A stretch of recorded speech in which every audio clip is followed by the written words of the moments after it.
Dans tout l'islam, la religion et un même mode de vie unit les croyants. Pour le peuple musulman, une parole du prophète exprime le sentiment de leur solidarité. L'homme est à l'homme comme la pierre est à la pierre qui donne à l'autre et reçoit de l'autre la force qui fait la solidité de l'édifice. Lorsque venant d'Algérie les réfugiés arrivèrent, ils n'eurent rien à demander. La population locale partagea son pain avec eux. On les reçut comme des voisins chez des voisins.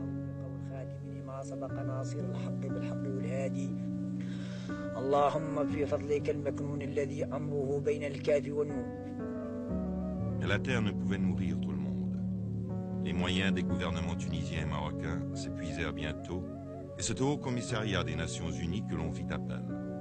Sur sa requête, le Comité international de la Croix-Rouge apporta les premiers secours. Puis, la Ligue des sociétés de la Croix-Rouge et le Haut-Commissariat organisèrent une opération plus vaste.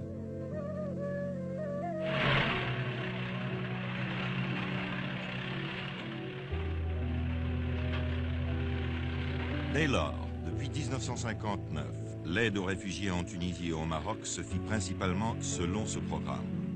Plus de 275 000 rations par mois ont été distribuées à partir de cette année-là, au Maroc par 27 centres et par 33 en Tunisie. À Fidig, petite ville marocaine dans le Sahara, la distribution a lieu le 12 de chaque mois. L'équipe arrive la veille au soir après des heures épuisantes de voyage sur les rudes pistes du désert. Le chef d'équipe, un Suisse, fait le point de la situation avec le Gaïd. Une bonne partie des 4000 réfugiés qui touchent leur ration à Fidig vit dans le désert, certains même à 100 km de la ville. Dès que le soleil apparaît au-dessus de l'horizon, commence l'arrivée des réfugiés. Ils veulent être là dès la première heure, comme s'ils avaient peur de manquer la distribution. Dans certains grands centres où la distribution dure 2 ou 3 jours, les gens font la queue pendant tout ce temps-là, mangeant et dormant en plein air. Quand l'équipe arrive au lieu de la distribution, elle s'entoure d'une clôture de barils vides.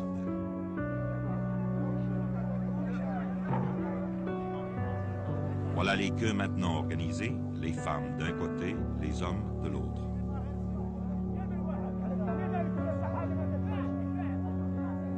Ils observent très attentivement les préparatifs. Les rations sont-elles toutes les mêmes? Ne manquera-t-il rien? Mais l'atmosphère générale est plutôt à la bonne humeur, même si parfois il faut intervenir pour prier quelqu'un de reprendre sa place dans le rang. Les vieux sont assis en cercle au milieu. Dans toutes les communautés musulmanes, les plus vieux chefs de famille sont entourés d'un grand respect. C'est pourquoi on leur laisse la priorité.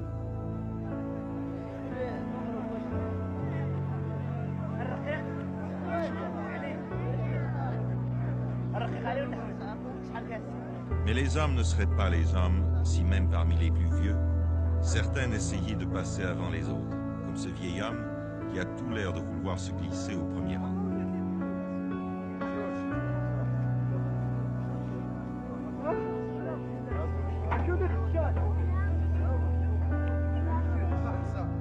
Chaque membre de la famille touche 120 grammes de savon.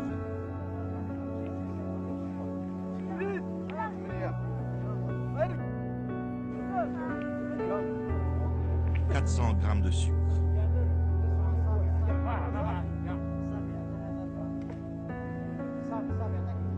400 grammes d'huile comestible, en fait la seule matière grasse utilisée dans la cuisine arabe. Les quarts de ration sont chaque fois soigneusement pointés. Les vieux servis, vient le tour des autres.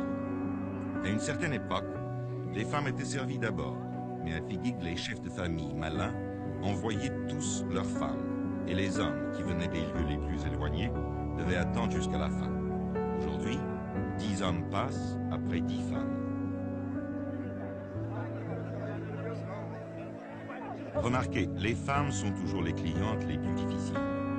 Une hésitation de la part d'un homme du Croissant Rouge suffit à leur délier la langue.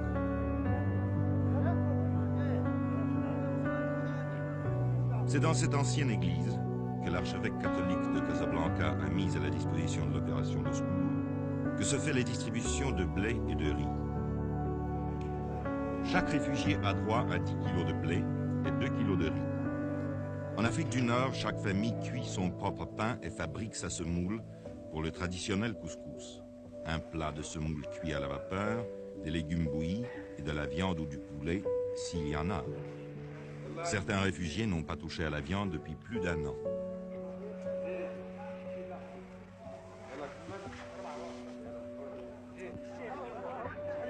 Autour de l'église, les enfants pauvres du pays viennent glaner les grains tombés.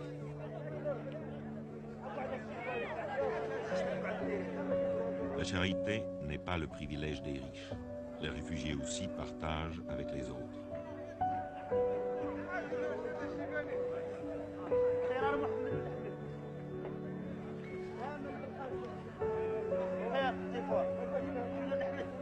En moins de 2 heures, la distribution est faite.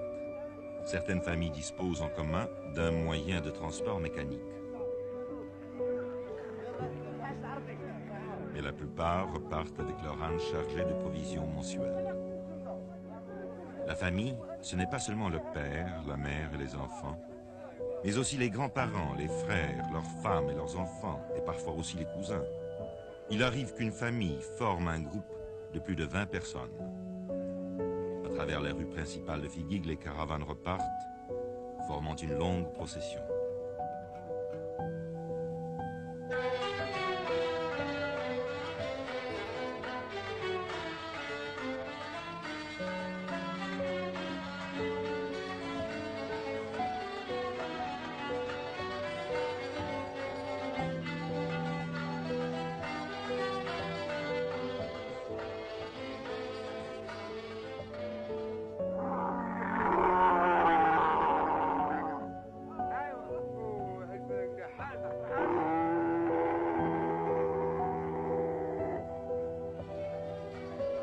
Une fois par mois, les chefs de caravanes bédouins, eux-mêmes réfugiés, ont encore des marchandises à transporter, les rations destinées à leur tribu en exil.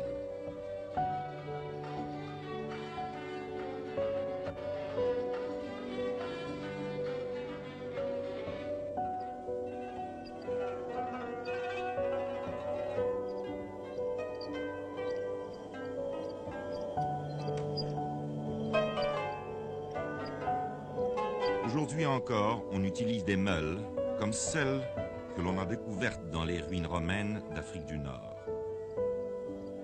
Le blé vital. Le blé vital amené d'au-delà des mers dans les ports d'Afrique du Nord, emmagasiné, distribué, moulu, cuit, mangé. Le blé vital et les autres aliments ont créé l'union entre des peuples de races différentes.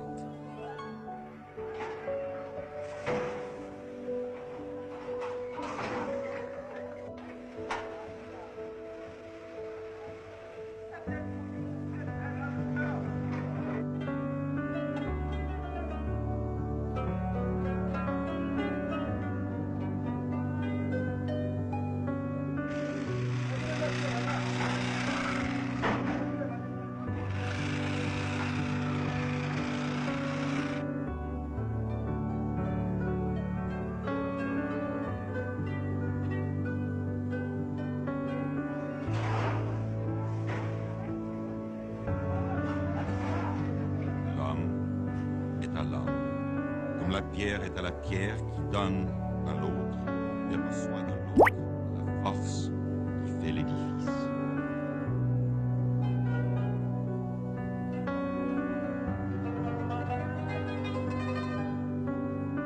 Cet élan ne s'est pas interrompu au cours de toutes ces années. Un arrêt dans la générosité, une défaillance dans l'organisation aurait entraîné la disette et la famine. Il y a eu des moments d'angoisse. Le coût annuel de l'opération, 8 millions de dollars, peut ne pas épuiser les limites de la générosité humaine, mais encore, faut-il les trouver?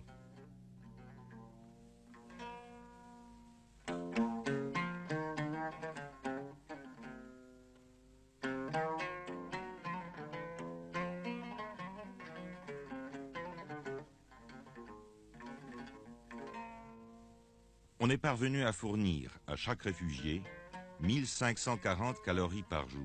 Cela signifie que la nourriture doit être préparée avec la plus grande économie pour que les derniers jours du mois, la famille n'ait pas faim.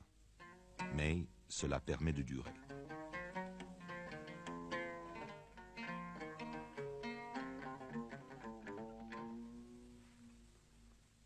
Dans les montagnes, les réfugiés construisent eux-mêmes des gourbis.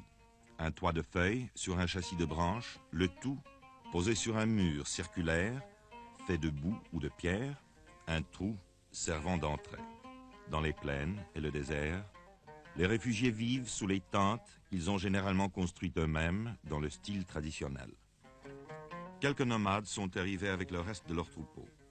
Cette famille possédait plus de 300 bêtes, mais la plupart furent tués ou moururent pendant l'exode.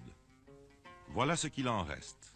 Une douzaine de chèvres et de moutons qui donnent un peu de lait et de laine, mais qui symbolisent aussi l'espoir de refaire un nouveau troupeau. Pendant la saison des pluies, les réfugiés coupent dans la plaine l'alpha qu'ils troquent contre un supplément de nourriture. On tisse aussi des nattes d'alpha sur des métiers procurés par l'opération de secours.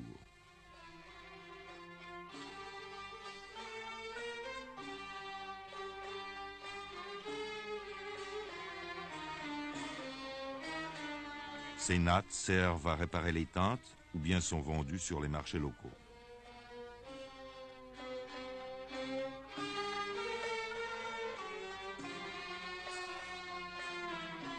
Dans les collines et les montagnes, les réfugiés ont le droit de couper les broussailles mortes.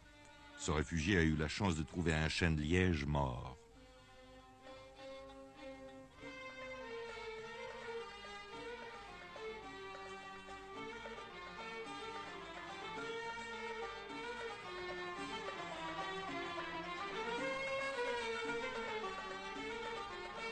Il y en a assez pour en vendre une partie sur le marché de la ville la plus proche.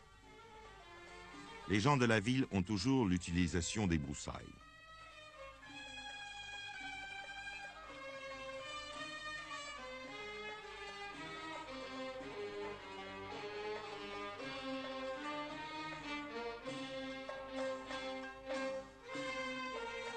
L'offre est acceptée, le marché conclu.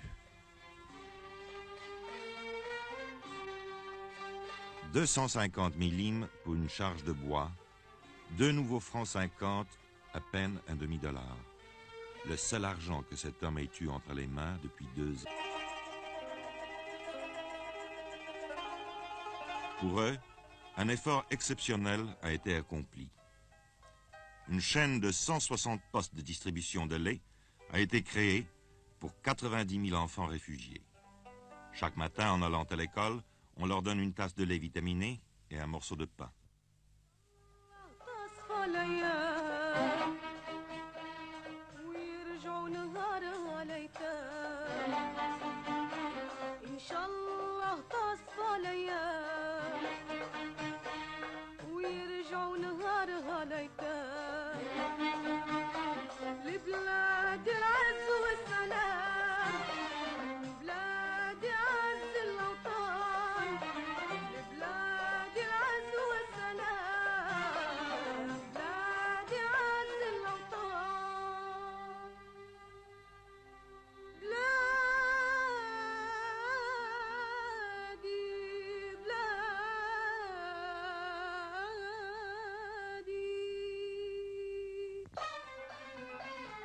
Aujourd'hui, les enfants réfugiés sont pleins de vigueur et de santé. C'est joyeusement qu'avant de se rendre à l'école, ils passent au centre de distribution. Les autorités tunisiennes et marocaines ont permis l'accès de leurs établissements scolaires à tous les enfants réfugiés. Mais, dans certains cas, il a fallu avoir recours à l'aide internationale pour améliorer les possibilités dans ce domaine.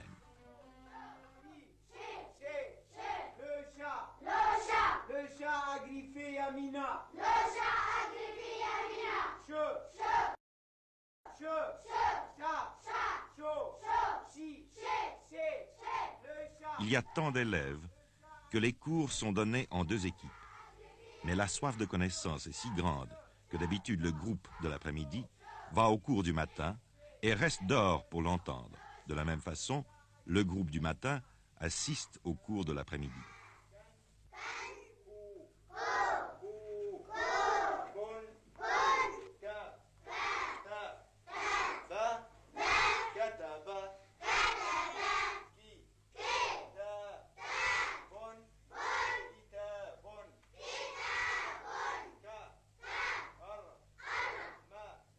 Les classes finies, pendant leurs heures de liberté, les enfants s'occupent à de petits travaux ménagers. Par exemple, ils vont puiser de l'eau.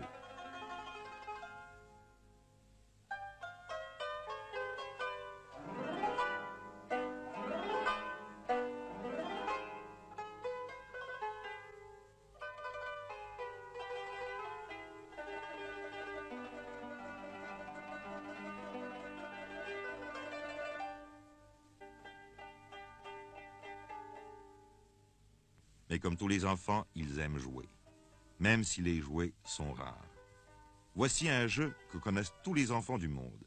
Il n'est besoin que de quelques cailloux qu'on jette en l'air pour les rattraper adroitement sur le dos de la main.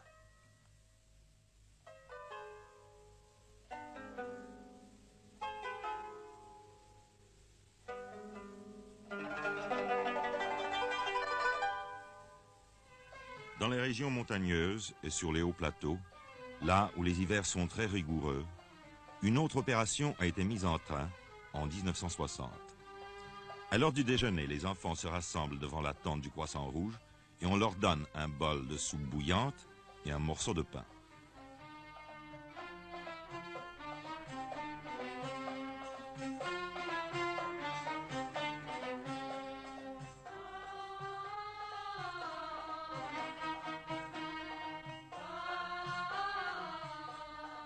Deux fois par semaine, on ajoute de la viande.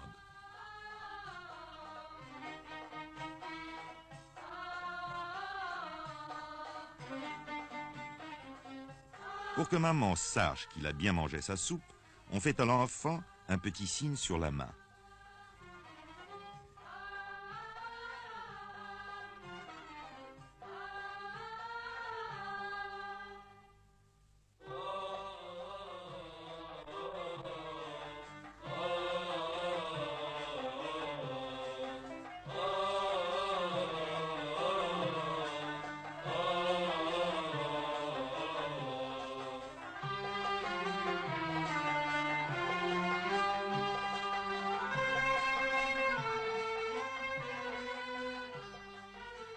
Avec tant de réfugiés disséminés sur des centaines de kilomètres, il a fallu mettre sur pied un service spécial de santé.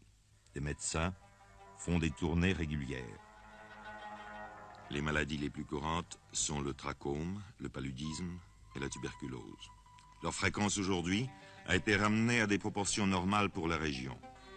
Mais c'est là une longue bataille à mener, qui fait partie de l'effort nécessaire pour élever le niveau de vie général.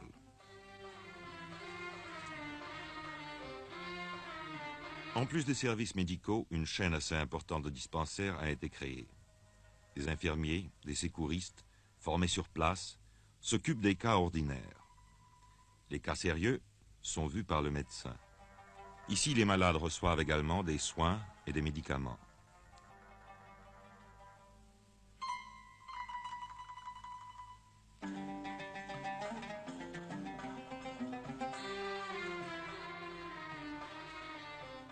Ce service sanitaire est très apprécié par les réfugiés.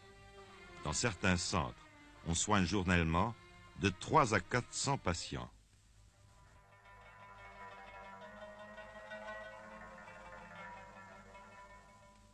En Afrique du Nord, l'hiver, il peut faire très froid. En 1961, il est tombé dans cette région près de 2 mètres de neige. En hiver, les réfugiés restent à l'intérieur autour du feu. On leur a distribué des dizaines de milliers de couvertures et des centaines de tonnes de vêtements usagés. Et pourtant...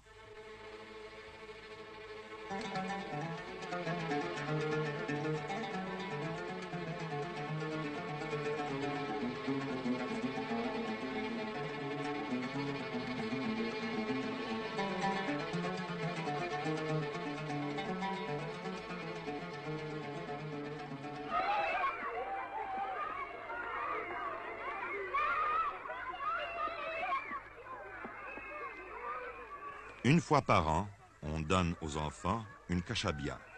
Il s'agit d'un vêtement à capuche qui les tiendra bien au chaud.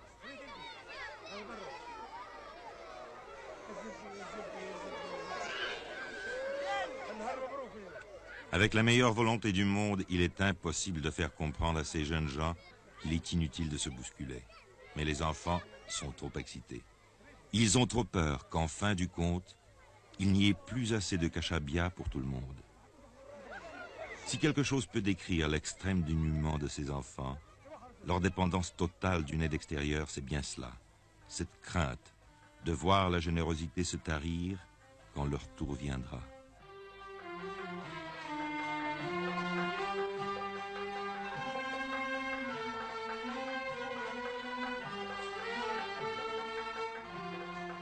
Myriam et son petit frère pleuraient à chaudes larmes pendant que les autres s'en allaient avec leur merveilleuse cachabia. Ils étaient les derniers. Mais il en reste encore, pour lui, pour elle. Et maintenant, on sourit presque.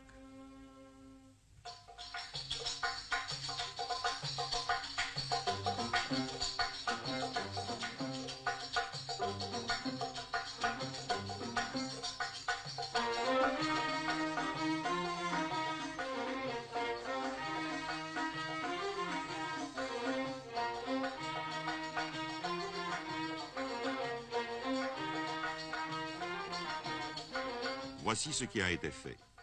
Chaque mois, régulièrement, on distribue plus d'1/4 de million de rations, chaque jour du pain et du lait pour 90 000 enfants.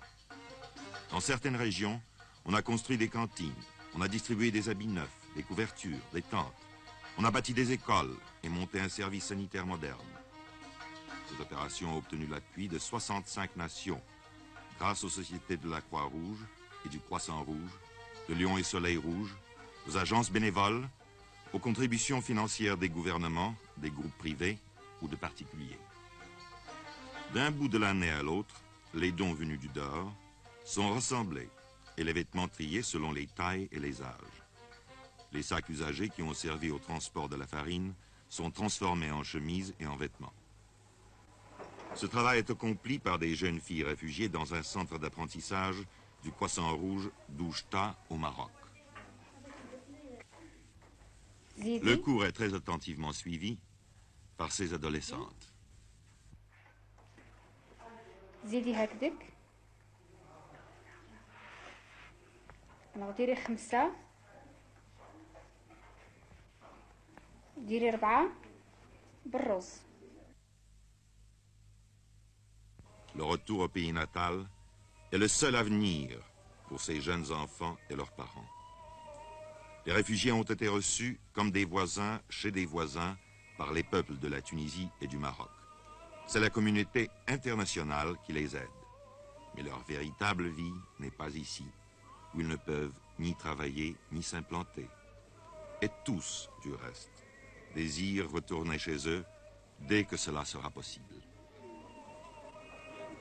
Ils ont traversé une longue période de découragement, d'incertitude et d'attente, tant qu'il ne s'agissait pour eux que de survivre, et c'est grâce à l'aide internationale qu'ils ont survécu. Cette aide internationale leur a aussi permis d'envisager l'avenir avec confiance, car ils savaient qu'ils n'étaient pas abandonnés. Aujourd'hui, le retour au pays natal approchant, de nouvelles questions, de nouvelles difficultés leur apparaissent. Car le pays où ils retourneront aura été abandonné pendant des années. Les puits seront écroulés, les maisons auront été détruites, la terre sera retournée en friche. Pour tout le monde, y compris les enfants, ce sera une épreuve. Il faudra donc continuer l'aide internationale jusqu'au moment de leur retour, afin qu'ils demeurent en bonne santé physique et morale pour aborder la période où ils devront entreprendre de reconstruire leur vie. L'aide internationale devra faciliter le passage de la vie oisive du réfugié au devoir sévère qu'exige la participation de chacun en tant que membre d'une communauté vivante. Un troubadour chante l'avenir à des enfants rassemblés. Ceux qui vous ont donné, dit-il,